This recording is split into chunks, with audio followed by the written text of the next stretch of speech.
বিসমিল্লাহির রহমানির রহিম। প্রিয় শিক্ষার্থীবৃন্দ, আসসালামু আলাইকুম। আশা করি তোমরা সবাই ভালো আছো এবং ভালোভাবে লেখাপড়া করতেছ। আমি গত একটা ক্লাস তোমাদের গণিতের উপর নিয়েছিলাম, পরিসংখ্যানের। আজকে আমি তোমাদের ফিজিক্সের একটা ক্লাস নেব, পদার্থবিজ্ঞানের বিদ্যুতের চৌম্বক ক্রিয়া, দ্বাদশ অধ্যায়। তোমরা যতটুকু পড়ছো আমার কথা কাজের সাথে একটু মিলাই নিবা। আশা করি তোমাদের কাজটা পড়াটা আরো সহজ হবে। বিদ্যুতের চৌম্বক ক্রিয়া, এই বাক্যটার মধ্যে বিদ্যুৎ এবং চুম্বক এই দুইটা শব্দের সমন্বয়।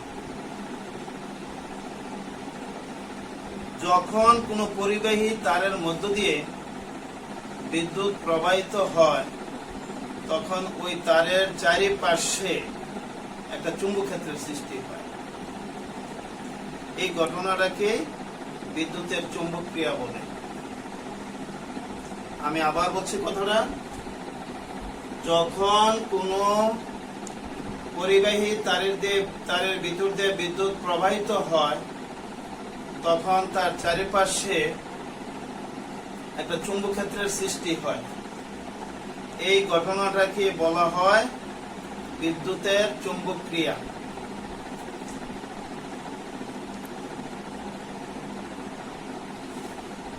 এখানে একটা কথা আছে, তারের চৌম্বক।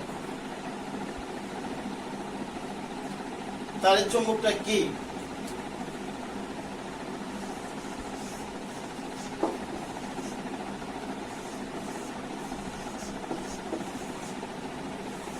তারের চৌম্বকটা কি? তড়িৎ প্রবাহ ব্যবহার করে যে চৌম্বক তৈরি করা হয় সেটাই তারের চৌম্বক। সাধারণত এই তড়িৎ প্রবাহ যতক্ষণ চালু থাকে ততক্ষণে চুম্বকের অস্তিত্ব থাকে। এই চুম্বক আমরা বাসা বাড়ি বা অফিস আদালতে যে পোলিং বেল ব্যবহার করি ওইটাই তড়িৎ চুম্বক। এটা একটা অস্থায়ী চুম্বক।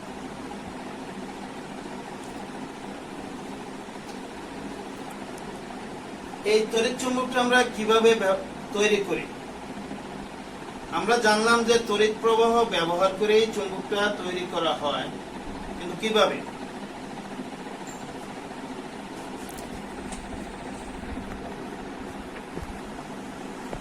এই বিষয়টা, এই জিনিসটা তোমরা সবাই চিনো। সাধারণত যারা বল পেন ব্যবহার করে তার মধ্যে ছোট আকারে আছে। এই আকৃতি পেঁচানো তারটাই সলিনয়েড। আর এই সলিনয়েড ব্যবহার করে তারের চৌম্বক তৈরি করা হয়। তাহলে এখন প্রশ্ন জাগে, সলিনয়েড কি?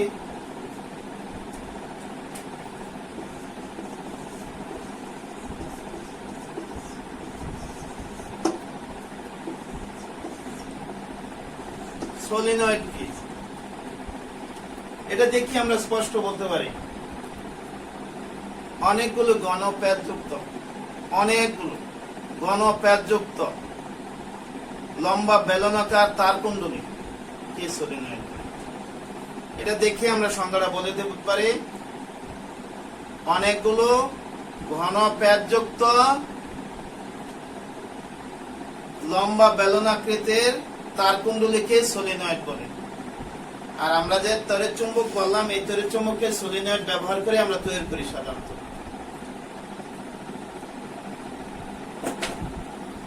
যেই দণ্ডটাকে আমরা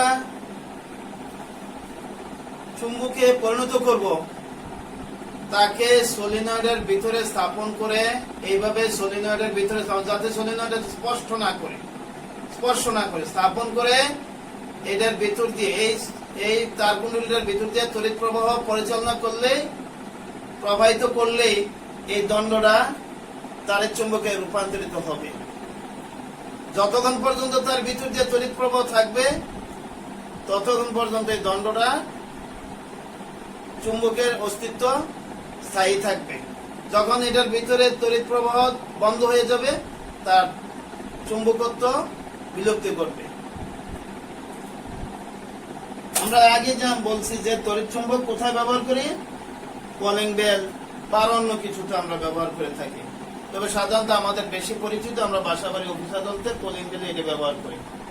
এরপরে আছে তারের চুম্বক, আর আমাদের যে বৈদ্যুতিক পাখা চলে আমাদের মাথার উপর, আমাদের সবার বাসা বাড়িতে আমাদের শ্রেণীকক্ষ আছে, বৈদ্যুতিক পাখা চলে, সেখানেও কিন্তু আমরা তড়িৎ চুম্বক ব্যবহার করে থাকি। তারপরে আমার যে পানির পাম্প আছে, সেখানেও আমাদের তড়িৎ চুম্বক ব্যবহার করা হয়। তারপরে জেনারেটর, সেখানেও তড়িৎ চুম্বক ব্যবহার করে থাকি। এবার আসি, আমি মাঝে দিয়ে দুইটা কথা বলছি। মোটর কি? এই মোটরের সংজ্ঞাটার পরে আমি বলবো তারের চুম্বকের প্রাবল্য কিভাবে বৃদ্ধি করা যায়। যে বৈদ্যুতিক যন্ত্র তোমার বিদ্যুৎ শক্তিকে যান্ত্রিক শক্তিতে রূপান্তর করে, সেটাই তড়িৎ মোটর, বা এটাকে শুধু মোটরও বলে। আমাদের বৈদ্যুতিক পাখার ভিতরে এই মোটরটা থাকে। আমরা যে পানি বাসা বাড়িতে যে পানি চৌবাচ্চায় বাড়ির ছাদে আমরা পানি তুলি, সেখানে যে মোটরটা, যে পাম্পটা ব্যবহার করি, সেই পাম্পও আমরা সাধারণত আমরা মোটর বলি, আসলে এটা পানির পাম্প। ওই পানির পাম্পও আমরা মোটরটা, এই বৈদ্যুতিক মোটর ব্যবহার করে থাকি।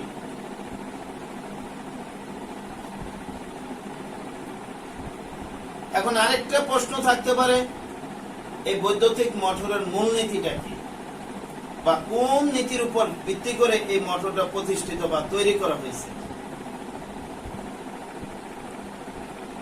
যখন চুম্বকের দুই মেরুর মাঝে পরিবাহী তার স্থাপন করে তার ভিতর দিয়ে তড়িৎ প্রবাহ চালনা করা হয়, তখন তার মধ্যে এই তড়িৎ প্রবাহ চালনা করার ফলে তার মধ্যে একটা চুম্বক ক্ষেত্রের সৃষ্টি হয়।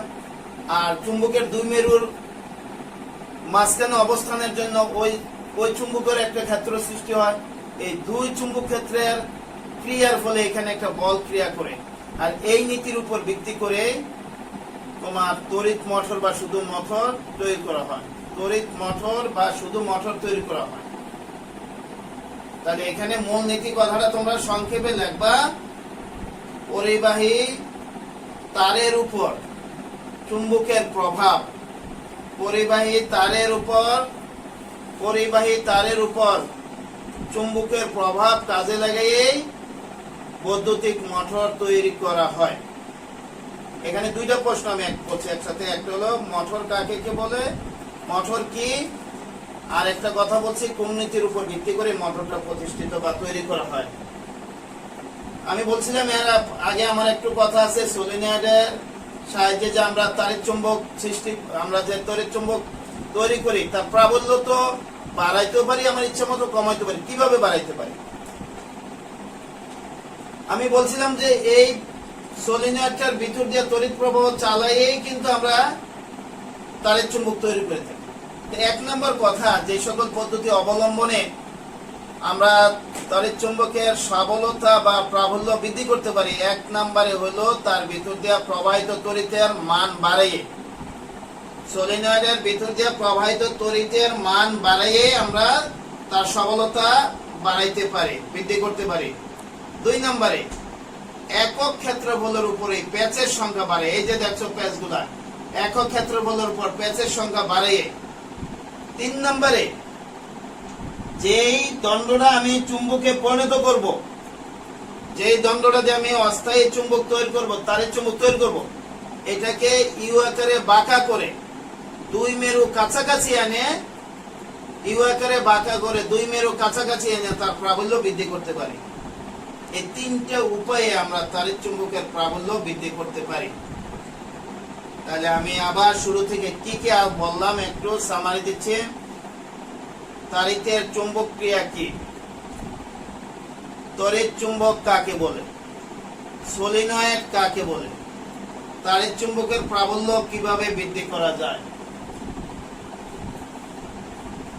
তারপরে তড়িৎ মোটর কি, কোন নীতির উপর তড়িৎ মোটর প্রতিষ্ঠিত বা তৈরি করা হয়, বা তড়িৎ মোটরের মূলনীতি কি। আমি আবার বলছি কথাটা, কোন নীতির উপর তড়িৎ মোটর তৈরি করা হয় অথবা তড়িৎ মোটরের মূলনীতি কি। তারপরে আমি আরেকটা শব্দ বলছিলাম, জেনারেটর বা ডায়নামা। এই তড়িৎ মোটরের কাজটা হলো তড়িৎ প্রবাহকে, তড়িৎ শক্তিকে যান্ত্রিক শক্তিতে রূপান্তরিত করে। আর জেনারেটর বা ডায়নামার কাজটা হলো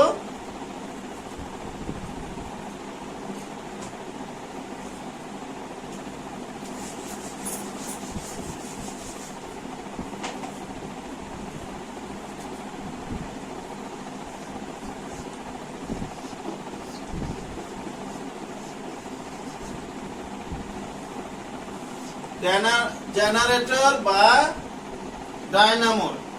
জেনারেটর বা ডায়নামোর কাজটা হলো এমন একটা তড়িৎ যন্ত্র যা যান্ত্রিক শক্তিকে তড়িৎ শক্তিতে রূপান্তরিত করে। আজকে আমরা যে তড়িৎ শক্তি পাই তা কোত্থেকে পাই? আমরা বলি যে বৈদ্যুতিক যে কারখানা আছে, বৈদ্যুতিক যে বিদ্যুৎ উৎপাদন কেন্দ্র আছে, সেখান থেকে আমরা এই বিদ্যুৎ শক্তি পেয়ে থাকি। কিন্তু সেখানে কাজটা, বিদ্যুৎ শক্তি উৎপাদনের কাজটা করে জেনারেটর বা ডায়নামা। আর এই ডায়নামা কাজটা করে যান্ত্রিক শক্তিকে তড়িৎ শক্তিতে রূপান্তর করে, যান্ত্রিক শক্তিকে তড়িৎ শক্তিতে রূপান্তর করে। আর ওই যন্ত্রটা এমন ভাবেই তার সেটিং, এমন ভাবেই তার ব্যবস্থা যে ওইটা অটোমেটিকই চালু করলে যান্ত্রিক শক্তি তড়িৎ শক্তিতে রূপান্তরিত হবে। আমরা একটু আগে বলছিলাম যে তড়িৎ মোটর কি, তড়িৎ মোটরের মূলনীতি কি। এইটাও ঠিক এরকম। জেনারেটর কি, জেনারেটরের মূলনীতি কি, অর্থাৎ জেনারেটর কোন নীতির উপর ভিত্তি করে প্রতিষ্ঠিত। এর আগে আমরা একটা সংজ্ঞা বলবো যে তাড়িৎ চুম্বক আবেশ কি। আমরা তড়িৎ আবেশের মধ্যে বলছিলাম, স্থির তড়িতের মধ্যে তড়িৎ আবেশ আছে। ওইখানে সংজ্ঞাটাতে আমরা বলছিলাম একটা আহিত বস্তুর কাছে এনে তাতে স্পর্শ না করে শুধু তার প্রভাবের দ্বারা অন্য একটা অনাহিত বস্তুকে আহিত করার পদ্ধতিটার নাম হলো তড়িৎ আবেশ। আর এটা হলো তাড়িৎ চুম্বক আবেশ। ওই সংজ্ঞাটা আর এই সংজ্ঞাটা সেম, কাছাকাছি। ওইখানে শুধু আহিত বস্তুর কথা। আর তড়িৎ চুম্বক আবেশের ক্ষেত্রে একটা গতিশীল চুম্বক অথবা একটি গতিশীল চুম্বক অথবা একটা আহিত তড়িৎ বর্তুনীর সাহায্যে, একটা গতিশীল চুম্বক অথবা একটা তড়িৎ বর্তুনীর সাহায্যে অন্য একটা বর্তুনীতে তড়িৎ চালক শক্তি ও তড়িৎ প্রবাহ সৃষ্টি করার পদ্ধতিটার নামই হচ্ছে তড়িৎ চুম্বক আবেশ, তাড়িৎ চুম্বক আবেশ। আমি আবার বলছি কথাটা, তড়িৎ আবেশের মধ্যে শুধু আহিত বস্তু ছিল, আর এখানে তড়িৎ চুম্বক আবেশের মধ্যে গতিশীল চুম্বক অথবা আহিত বর্তুনীর সাহায্যে, তড়িৎ বর্তুনীর সাহায্যে অন্য একটি বর্তুনীতে তড়িৎচালক শক্তি ও তড়িৎ প্রবাহ সৃষ্টি করার পদ্ধতিটার নামই হলো তাড়িৎ চুম্বক আবেশ, তাড়িৎ চুম্বক আবেশ। আর এই তাড়িৎ চুম্বক আবেশের উপর ভিত্তি করেই ডায়নামা বা জেনারেটর তৈরি করা হয়েছে। এই তাড়িৎ চুম্বক আবেশের উপর ভিত্তি করে যদি তোমাকে বলে যে ডায়নামার মূলনীতি কি, যে ডায়নামার মূলনীতি হলো তাড়িৎ চুম্বক আবেশ, এই সংজ্ঞাটা দিয়ে এরপরে বলবা এই নীতির উপর ভিত্তি করে ডায়নামা বা জেনারেটর তৈরি, বা ডায়নামা বা জেনারেটর এই নীতির উপর প্রতিষ্ঠিত।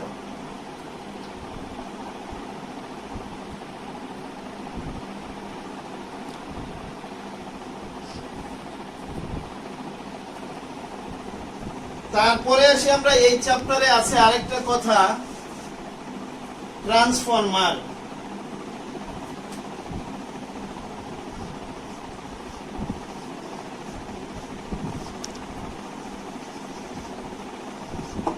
ট্রান্সফরমার এই যন্ত্রটার সাথে আমরা সবাই পরিচিত, কিন্তু এই নাম দিয়ে না, আমরা ট্রান্সমিটার হিসেবে তা জানি, কিন্তু আমাদের বইয়ের ভাষায় এটা আছে ট্রান্সফরমার। এটার কাজ কি?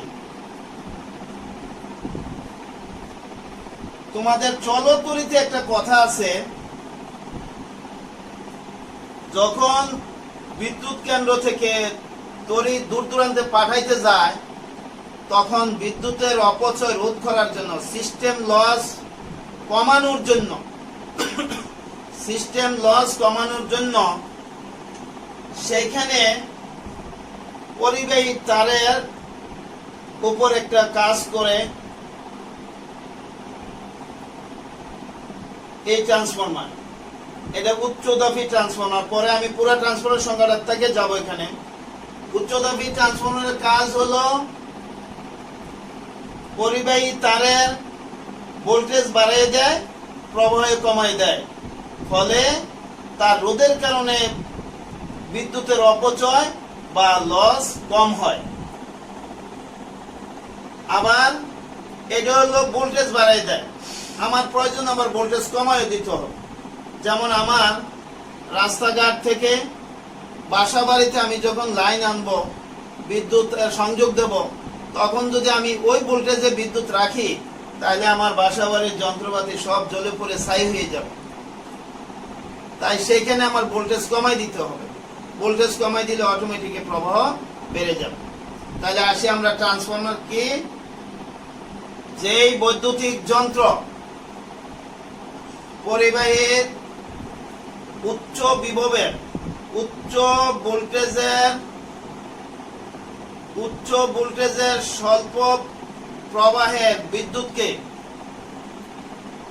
উচ্চ বিভবের স্বল্প প্রবাহের বিদ্যুৎকে নিম্ন বিভবের অধিক প্রবাহের বিদ্যুতে, অথবা নিম্ন ভোল্টেজের অধিক প্রবাহের বিদ্যুৎকে উচ্চ ভোল্টেজের স্বল্প প্রবাহের বিদ্যুতে পরিণত করে, সেটাই ট্রান্সফরমার। এটা দুইটা কাজে করতে পারে। একটা, উচ্চ বিভবের উচ্চ ভোল্টেজের স্বল্প প্রবাহকে নিম্ন ভোল্টেজের অধিক প্রবাহে, অথবা নিম্ন ভোল্টেজের অধিক প্রবাহকে উচ্চ ভোল্টেজের স্বল্প প্রবাহে রূপান্তর করতে পারে। আর এই কাজটা যে যন্ত্রটা করে, সেইটাই হলো ট্রান্সফরমার। তাহলে এখন আসি, আমি কি দুইটা কথা বলছি, এই দুইটা কথার জন্য ট্রান্সফরমার দুই ধরনের, এক যন্ত্রে দুইটা কাজ করে না। উচ্চ দাবি ট্রান্সফরমার, নিম্ন দাবি ট্রান্সফরমার।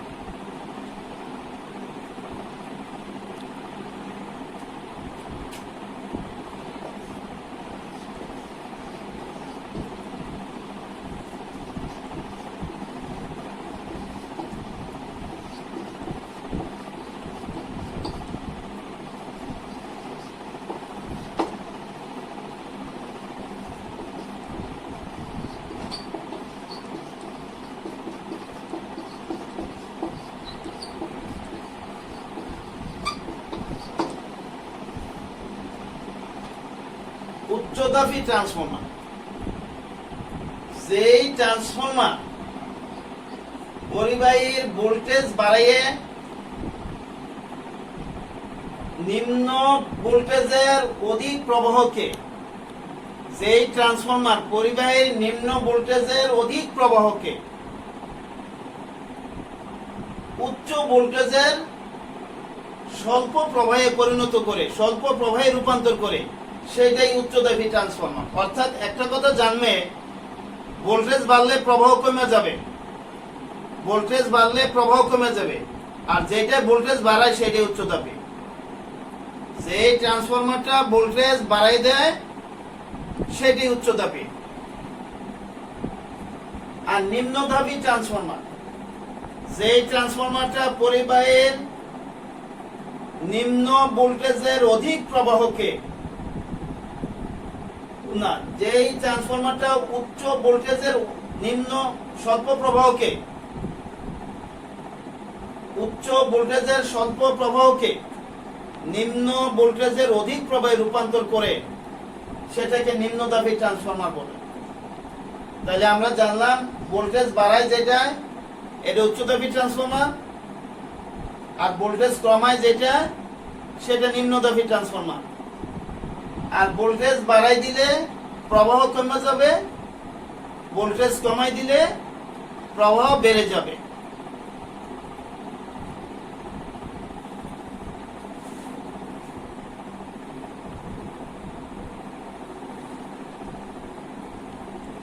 আমাদের বাসাবাড়ি সাধারণত এই ট্রান্সফরমার গুলি কোনটা কোন জায়গায় ব্যবহার করা হয়? বিদ্যুৎ উৎপাদন কেন্দ্র থেকে গ্রাহক পর্যায়ে বিদ্যুৎ পৌঁছে দেওয়ার জন্য সাধারণত দূর দূরান্তে পৌঁছাতে হয়, সেটার জন্য উচ্চদাবী ট্রান্সফরমার ব্যবহার করা হয়। বিদ্যুৎ উৎপাদন কেন্দ্র থেকে গ্রাহক পর্যায়ে বিদ্যুৎ পৌঁছে দেওয়ার জন্য উচ্চদাবী ট্রান্সফরমার ব্যবহার করা হয়। আর গ্রাহক পর্যায়ের কাছাকাছি অফিস আদালতের কাছে, রাস্তাঘাটের বিভিন্ন ট্রান্সফরমার থেকে বাড়ি ঘরের বিভিন্ন নিম্ন ভোল্টেজের যন্ত্রপাতি চালানোর জন্য, যেমন রেডিও, টিভি, ভিসিআর, ভিসিপি, বৈদ্যুতিক বাল্ব, বৈদ্যুতিক পাখা, রেফ্রিজারেটর, এগুলি চালানোর জন্য নিম্ন ভোল্টেজের দরকার। আর এই নিম্ন ভোল্টেজের জন্য ব্যবহার করা হয় নিম্নদাবী ট্রান্সফরমার। সাধারণত উচ্চ ভোল্টেজের বিদ্যুৎকে নিম্ন ভোল্টেজের বিদ্যুতে রূপান্তর করে বাড়ি ঘরে পৌঁছে দেওয়া হয়, যার ফলে আমাদের যন্ত্রপাতিগুলি আমরা সহজে ব্যবহার করতে পারি। তো আজকে আমি এই চ্যাপ্টারের এখানে সমাপ্ত করতে চাচ্ছি। আমি আরো একটা ক্লাস নেব। এটার কিছু গাণিতিক সমস্যা আছে, এটা কি ধরনের প্রশ্ন হয় বা গাণিতিক সমস্যাগুলি কিরকম আসে, সেগুলি নিয়ে আমি আরেকটা ক্লাস করব। তো আমি আশা করি তোমরা পড়ে এই চ্যাপ্টারটা ভালোভাবে পড়বে, নিজেরা পড়ছো, আমার কথাগুলির সাথে মিলাই নেবে। আমার বিশ্বাস তোমাদের কাজে আসবে। তো আজকে আমি এখানে তোমাদের থেকে বিদায় নিচ্ছি। তোমরা ভালো থাকো, ভালোভাবে লেখাপড়া করো, এই বলে আমি এখানে আমার শ্রেণী কার্যক্রম সমাপ্ত ঘোষণা করছি। আসসালামু আলাইকুম।